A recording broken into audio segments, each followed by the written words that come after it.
বাচ্চার বাসায় কিভাবে সাধারণ যত্ন এবং কি ধরনের কাপড় পরাবেন এবং বাচ্চা ঠান্ডা লাগছে কিনা সেটা আমরা কিভাবে সহজে বুঝতে পারি। বিভিন্ন সময় আমরা প্রশ্ন পাই যে সরিষার তেল ব্যবহার করা যাবে কিনা, শীতের সময় বাচ্চাকে আমরা কিভাবে গোসল করাবো, ডায়াপার পরানো যাবে কিনা, বাসায় বাচ্চা থাকলে আমরা হিটার ব্যবহার করতে পারবো কিনা, বাচ্চার মোজা পরানো যাবে কিনা, এই ধরনের প্রশ্ন প্রায় আসে। আসসালামু আলাইকুম, আমি নবজাতক এবং শিশুরোগ বিশেষজ্ঞ ডক্টর শোয়েব এইচ খান। আপনাদের সবাইকে শুভেচ্ছা জানিয়ে শুরু করছি। ডিয়ার প্যারেন্টস, আপনারা অবগত আছেন যে বর্তমানে বাংলাদেশে তীব্র শৈত্যপ্রবাহ চলমান রয়েছে এবং সামনে আরও কিছুদিন এই শৈত্যপ্রবাহ থাকার প্রবল সম্ভাবনা রয়েছে। বাচ্চাদের রোগ প্রতিরোধ ক্ষমতা খুব দুর্বল থাকার কারণে খুব সহজেই কিন্তু তারা এই সংক্রমণ রোগে আক্রান্ত হচ্ছে। সাধারণ ঠান্ডা কাশির পাশাপাশি জটিল শ্বাসতন্ত্রের যে সমস্যাগুলো, যেমন নিউমোনিয়া, ব্রঙ্কিওলাইটিস, অ্যাজমা, এছাড়াও কিন্তু কিছু ডায়রিয়া এবং ডায়রিয়াজনিত পানি স্বল্পতায়ও কিন্তু বাচ্চার প্রাণহানির মতো ঘটনা ঘটছে। এর সাথে কিছু ডেঙ্গুর প্রকোপও কিন্তু এই মুহূর্তে দেখা যাচ্ছে। বাসায় বসে আমরা কিভাবে বুঝতে পারি সাধারণভাবে যে এটা সাধারণ ঠান্ডা কাশি নাকি এটা অন্য কোনো জটিল রোগের দিকে যাচ্ছে কিনা? আমরা খেয়াল করব যে বাচ্চার যে বাচ্চার শ্বাসটা জোরে জোরে নিচ্ছে কিনা, নিঃশ্বাসটা শ্বাস প্রশ্বাস অনেক জোরে জোরে নিচ্ছে কিনা, বাচ্চার খাঁচা বারবার নিচের দিকে দেবে যাচ্ছে কিনা, প্রচন্ড কাশি হচ্ছে কিনা, বাচ্চা কোনো কিছুই খেতে পারছে কিনা, মুখে দিলেই সবকিছু ফেলে দিচ্ছে কিনা, এবং এছাড়াও কিন্তু বাচ্চার অনেক সময় খিঁচুনি পর্যন্ত দেখা দিতে পারে। এই ধরনের যদি বিপদ চিহ্ন দেখা যায় তাহলে সেটাকে আর বাসায় না রেখে দ্রুত আপনারা বিশেষজ্ঞ চিকিৎসক অথবা হাসপাতালে যে পরামর্শ গ্রহণ করবেন। বাসায় আমরা কিভাবে প্রাথমিক চিকিৎসা করতে পারি এবং বাচ্চার যত্ন সম্পর্কে আমি কিছু আলোচনা করি। বাসায় আমরা যেটা করতে পারি যে বাচ্চার এই শীতের সময় বাচ্চা সব থেকে বেশি কষ্ট পায় তার নাক বন্ধ থাকা নিয়ে। যদি বাচ্চার এই নেজাল ব্লকেজের কারণে অনেক সময় মনে হয় যে বাচ্চার শ্বাস নিতেও কষ্ট হচ্ছে, এজন্য আমরা বাসায় ঘরোয়া চিকিৎসার প্রাথমিক পর্যায়ে আমরা যেটা করব, বাসায় এ ধরনের বিভিন্ন নর্মাল স্যালাইনের ড্রপ পাওয়া যায় বাজারে, বিভিন্ন কোম্পানি কিনতে পাওয়া যায় এবং অথবা স্প্রে কিনতে পাওয়া যায়। তো আমরা যেটা করব যে সারাদিন তাকে এক ফোঁটা বা এক চাপ করে সারাদিন 2-3 বার করে দেব।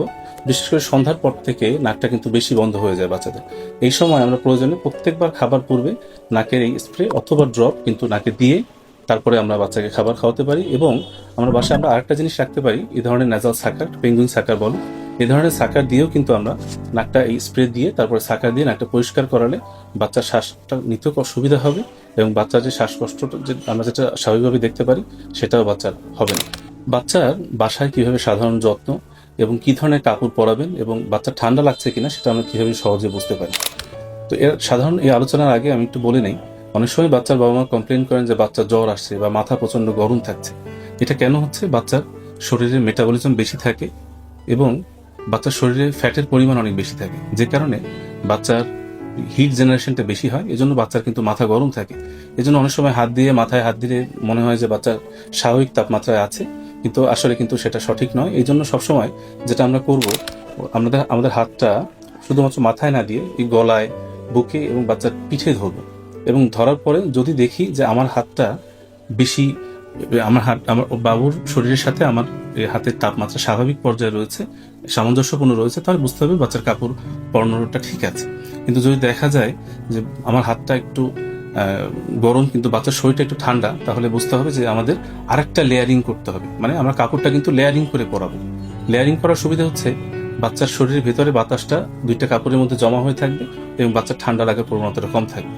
সেক্ষেত্রে আমরা প্রথম দেখলাম কি যে বাচ্চার হাতটা আমরা বাচ্চার শরীরে আমরা মিলিয়ে দেখব কোথায়, গলায়, বুকে এবং পিঠে। যদি সমান তাপমাত্রা থাকে তাহলে স্বাভাবিক, যদি কম থাকে তাহলে আমরা সেক্ষেত্রে একটা লেয়ারিং করব।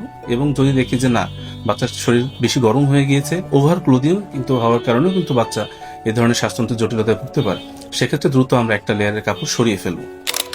বাচ্চার মোজা পরানো যাবে কিনা, এই ধরনের প্রশ্ন প্রায় আসে। বাচ্চার মোজা বাচ্চাকে আমরা যখন বাসায় পরানোর দরকার নেই, কিন্তু যখন বাচ্চা বাইরে যাবে অবশ্যই বাচ্চাকে মোজা পরিয়ে নেবেন এই শৈত্যপ্রবাহের সময়। কিন্তু ছোট যে বাচ্চা, তারা অনেক সময় জুতা পরে বাসায় থাকতে চায় না, তাদেরকে আমরা অবশ্যই 2 লেয়ারের মোজা পরিয়ে বাসায় রাখবো, যাতে সেখান থেকে ঠান্ডা লাগার প্রবণতা কম থাকে। আর কিছু বাচ্চা রাত্রে ব্ল্যাঙ্কেট শরীর থেকে কিন্তু সরিয়ে ফেলে, সেক্ষেত্রে আমরা মোজা পরিয়ে বাচ্চাকে ঘুমানোর চেষ্টা করতে পারি। বাসায় বাচ্চা থাকলে আমরা হিটার ব্যবহার করতে পারবো কিনা? হিটার বাচ্চার ব্যবহার করা যাবে, তবে রুম দরজাটা সবসময় অল্প পানি খোলা রাখতে হবে, কারণ অনেক সময় কার্বন মনোক্সাইড বা অনেক ধরনের টক্সিক গ্যাস যেটা নির্গত হয় সেটা বাচ্চার জন্য ক্ষতির কারণ হতে পারে। ওভারহিট হয়ে বাচ্চার শরীর থেকে কিন্তু ডিহাইড্রেশন পর্যন্ত হতে পারে। সেজন্য খুব অল্প সময় আমরা হিটার ছাড়বো এবং এই সময় দরজাটাও সামান্য খোলা থাকবে যাতে ওভারহিট না হয়, এবং রুমটা কিছুটা গরম হলে আমরা বন্ধ করে দেব। সেক্ষেত্রে হিটার ব্যবহার করা যাবে। মশার কয়েল ব্যবহার করা যাবে কিনা?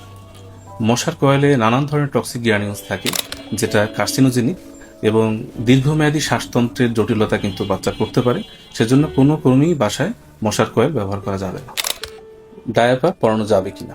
শীতের এই সময়ে আমরা বাচ্চাদের অবশ্যই ডায়াপার পরাবো, কারণ অনেক সময় আমরা খেয়াল করতে পারি না, ঠান্ডার মধ্যে বাচ্চা শিশু থেকে গেলে সেখান থেকে কিন্তু ঠান্ডা লেগে নিউমোনিয়া হতে পারে। এই জন্য আমরা অবশ্যই বাচ্চাকে ডায়াপার পরাবো, এবং এই ডায়াপার যদি সে পটি করে অথবা ইস্যু করে এবং যদি ডায়াপার ভরে যায় আমরা সাথে সাথে সেটা পাল্টে দেবো। অথবা যদি 4 ঘন্টা পার হয়ে যায় তাহলে অবশ্যই কিন্তু আমরা 4 ঘন্টা বা 5 ঘন্টা পরে আমরা ওই ডায়াপার না ভরলেও কিন্তু আমরা পাল্টে ফেলতে হবে, না হলে বাচ্চার র্যাশ হতে পারে। শীতের সময় বাচ্চাকে আমরা কিভাবে গোসল করাবো? শীতের সময় আমরা বাচ্চাকে প্রতিদিনই গোসল করাবো। শৈত্যপ্রবাহের এই সময় আমরা একদিন পর একদিন গোসল করাতে পারি। যেদিন আমরা গোসল করাবো না সেদিনও কিন্তু কুসুম গরম পানি দিয়ে শরীরটাকে মুছিয়ে দেবো। আর আমরা যেদিন ওকে গোসল করাবো সেদিন আমরা কুসুম গরম পানির মধ্যে বাচ্চাকে 3-4 মিনিট গোসল করিয়ে সাথে সাথে কিন্তু আমরা টাওয়াল দিয়ে বাচ্চাকে মুছিয়ে ফেলবো।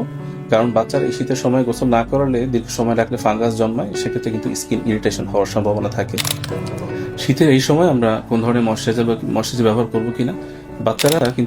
বাচ্চাদের স্কিন প্রায় 5 গুণ পাতলা আমাদের অ্যাডাল্টের থেকে। সেক্ষেত্রে ওরা প্রচুর ময়শ্চার লস করে বাচ্চারা। এই জন্য সারাদিনে অন্তপক্ষে 3 বার আপনি যে ময়শ্চারাইজার ব্যবহার করেন সেই ময়শ্চারাইজার কিন্তু সারাদিন অন্তপক্ষে 3 বার ব্যবহার করতে হবে। বিভিন্ন সময় আমরা প্রশ্ন পাই যে সরিষার তেল ব্যবহার করা যাবে কিনা। সরিষার তেলে এরিউরিক অ্যাসিড নামে একটি কার্সিনোজেনিক একটা পদার্থ থাকে। সেজন্য সরিষার তেল কিন্তু দীর্ঘমেয়াদী ত্বকের বাচ্চাদের ক্ষতি করতে পারে। সেজন্য সরিষার তেল ব্যবহার না করাই উত্তম। যেসব বেবি অয়েল পাওয়া যায় সেই সব বেবি অয়েল আপনারা ব্যবহার করতে পারবেন, এবং ইভেন গোসলের আগেও আপনারা বেবি অয়েল দিয়ে ওকে মেখে তারপরে গোসল করাতে পারবেন, কিন্তু সরিষার তেল ব্যবহার না করাই সর্বোত্তম।